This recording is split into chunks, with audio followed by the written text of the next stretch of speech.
আসসালামু আলাইকুম প্রিয় নবম ও দশম শ্রেণীর শিক্ষার্থীরা, উচ্চতর গণিতের ৬০ পৃষ্ঠার অনুশীলন ২। এখানে আমরা ৬১ পৃষ্ঠা থেকে ৭ নম্বরের অঙ্ক ক এবং খ আগের ক্লাসের ভিডিওতে সমাধান করে বুঝিয়েছিলাম। আজকের ক্লাসে আমরা ঘ নাম্বার অঙ্ক থেকে শুরু করব।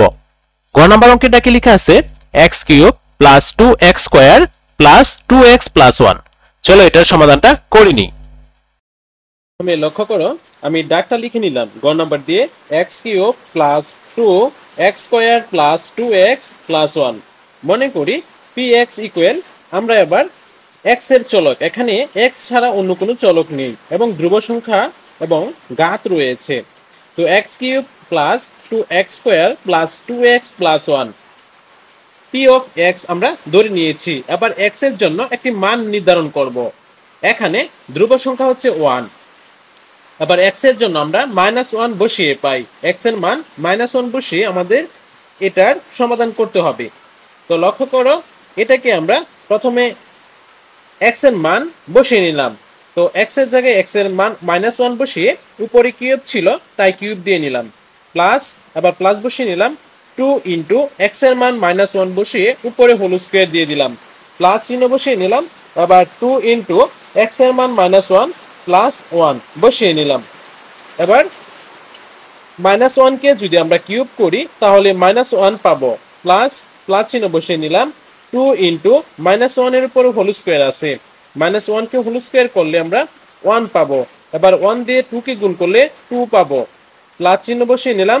তো প্লাস চিহ্ন বসানোর আগে এ প্লাস দিয়ে মাইনাস কে গুণ করতে হবে, প্লাসে মাইনাসে মাইনাস, এবার 2 দিয়ে 1 কে গুণ করলে 2 হবে, এই 2 বসানো হয়েছে, প্লাস 1 প্লাস 1। এবার লক্ষ্য করো, -1 আবার +1 এ বাদ যাবে, +2 তে -2 তে বাদ যাবে, এখানে 0 হবে। তো এটার মান আমরা যদি -1 ধরি তাহলে এর উৎপাদক 0 হবে, বাসে 0 হবে। অতএব x প্লাস 1, কারণ আমরা যেহেতু x এর মান -1 ধরেছিলাম, যদি আমরা এভাবে করি x -1টা বাম পাশে নিয়ে আসি তাহলে +1 হয়ে যাবে ইকুয়াল 0। তো অতএব x plus 1 p of x এর একটি উৎপাদক। এবার আমরা এই x এর উৎপাদক বিশ্লেষণটা করে নেব। তো px equal x³ plus 2x square plus 2x plus 1। তো x³ লিখে নিলাম। এখানে একটা জিনিস লক্ষ্য করো, আমি আগের অঙ্কেও তোমাদের এভাবে বুঝিয়েছিলাম। তো x এর উপরে যেহেতু কিউব আছে, তো কিউব থাকাতে x প্লাস 1 এটাকে 3 বার লিখে নিবে, 1 2 এবং 3, এই 3 বার লিখে নিবে। এই বিষয়টা তোমাদের আমি আগেও বুঝিয়েছিলাম। তো এখানে 3 বার লিখে নেওয়ার পর এবার x কে এমন একটি সংখ্যা মানে x স্কয়ার দিয়ে যদি আমরা পূরণ করি তাহলে x³ পাবো। আবার উপরে x³ আছে, আবার x স্কয়ার দিয়ে 1 কে যদি গুণ করি তাহলে a প্লাস বসানো হয়েছে, x স্কয়ার 1 দ্বারা গুণ করলে x স্কয়ার হবে। এবার এখানে দেখো 2x স্কয়ার আছে আর এখানে হইছে একটা x স্কয়ার, তার মানে আরেকটি x স্কয়ার প্রয়োজন। তো তাই আমরা পরের যে রাশিটি আছে x প্লাস 1, এটাকে আমরা x দ্বারা গুণ করব। তো x দ্বারা যদি গুণ করি তাহলে এখানে আমরা আরেকটি x লিখতে পারি, তো x স্কয়ার, আবার প্লাস চিহ্ন বসিয়ে নিলাম, x দিয়ে 1 কে গুণ করলে x হবে। এরপরে উপরে দেখো এখানে 2x আছে, তার মানে এখানে একটি x আমরা পেয়েছি, আরেকটি x প্রয়োজন। তাই আমরা আরেকটি রাশি ছিল x প্লাস 1, এটাকে আমরা 1 দ্বারা গুণ করব। যদি 1 দ্বারা গুণ করি তাহলে এখানে একটি x লিখতে পারি। তো x লিখে নিলাম, প্লাস চিহ্ন বসিয়ে দিলাম, 1 কে 1 দ্বারা গুণ করলে 1 হবে। তো আশা করি এতটুকু তোমরা বুঝতে পেরেছো। এবার নিচের লাইনে লক্ষ্য করো, এখানে x প্লাস 1 তিনটি রয়েছে, তো আমরা একটি কমন নিতে পারি, x প্লাস 1। এবার ব্র্যাকেটের বাইরে ছিল x square plus x plus 1, তাই আমরা আরেকটি ব্র্যাকেট দিয়ে লিখে নিলাম তিনটি একত্রে। তো এটাই হচ্ছে নির্ণয় উৎপাদক। আশা করি এটার সমাধানটা তোমরা বুঝতে পেরেছো। এবার আমরা পরবর্তী অঙ্কের ডাকটা দেখে নেব। তো প্রিয় শিক্ষার্থীরা, আশা করি তোমরা এই গ নাম্বারের সমাধানটি বুঝতে পেরেছো। এবার আমরা বড় ঘ অঙ্কের ডাকটা দেখে নেব।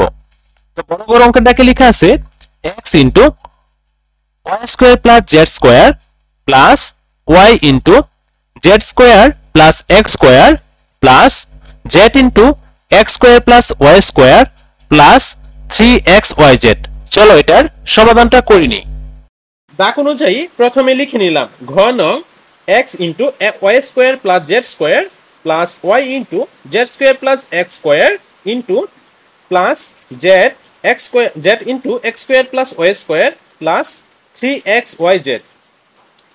তো প্রথমে লক্ষ্য করো এখানে যা আছে তাই লিখে নিলাম x into y square plus z square.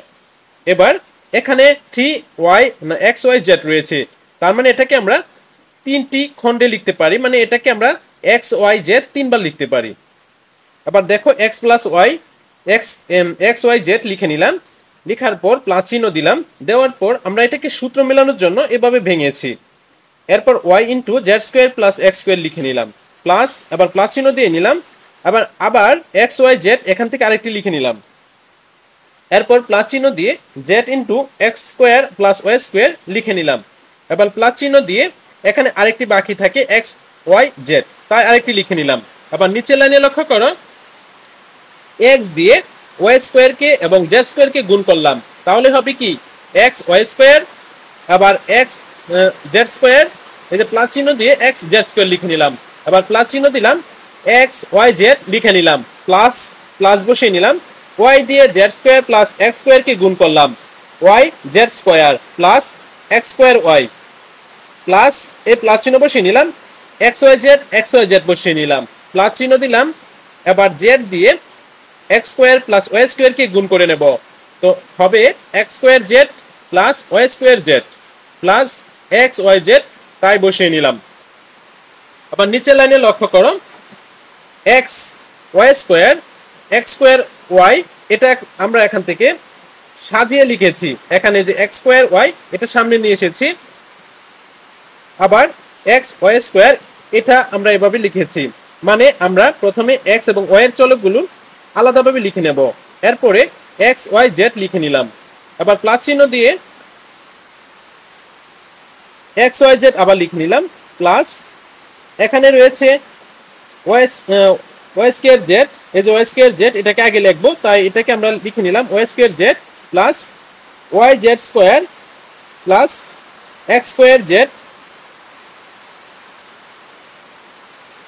X square z লিখে নিলাম, plus xyz plus x z square. তো এটাকে আমরা সাজানোর জন্য এভাবে লিখেছি। তো লক্ষ্য করো পরের লাইনে আমরা প্রথম লাইন থেকে আমরা এভাবে লিখতে পারি, যদি xy কমন নেই তাহলে লিখতে পারি এখান থেকে একটি x এবং এখান থেকে একটি y কমন নেই, আবার এখানে একটি x আছে, প্রথম তিনটি থেকে যদি আমরা x কমন নেই এবং y কমন নেই তাহলে এখানে একটি x থাকে x লিখে নিলাম, এখানে একটি y থাকে একটি y লিখে নিলাম, এখানে একটি z থাকে z লিখে নিলাম, এবার প্লাস চিহ্ন দিয়ে নিলাম, তারপরে এই তিনটি থেকে আমরা কমন নিয়ে নিলাম yz, এখানে দুটি y থেকে একটি y, এখানে দুটি z থেকে একটি z কমন নিয়ে নিলাম, আর এখানে ছিল একটি x প্লাস এখানে একটি y থাকে প্লাস একটি z থাকে প্লাস, আবার প্লাস চিহ্ন বসিয়ে নিলাম, আবার এই তিনটি থেকে আমরা zx কমন নিয়ে নিলাম, তাহলে zx যদি কমন নেই এখানে দুটি z থেকে একটি z এবং এখানে দুটি x থেকে একটি x, আর এখানে থাকে একটি x প্লাস এখানে y, এই যে y লিখেছি এবং এখানে z থেকে z লিখেছি।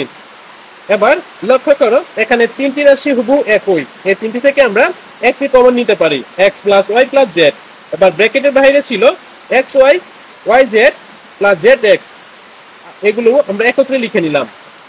এটাই হচ্ছে নির্ণয় উৎপাদক। আশা করি এটার সমাধানও তোমরা বুঝতে পেরেছো, এটাই হচ্ছে এটার আনসার। তো প্রিয় শিক্ষার্থীরা, আশা করি বড় ঘ অঙ্কের সমাধানটা বুঝতে পেরেছো। আজকে ক্লাসে তোমাদের ঘ এবং বড় ঘ এই দুটি অঙ্কের সমাধান বুঝিয়ে দিয়েছি। পরবর্তী ক্লাসে আমরা উম নাম্বার থেকে শুরু করব। পরবর্তী ক্লাসের আমন্ত্রণ জানিয়ে আজকে এই ক্লাসটা এখানে শেষ করলাম। সবাই ভালো থাকো, সুস্থ থাকো, আল্লাহ হাফেজ।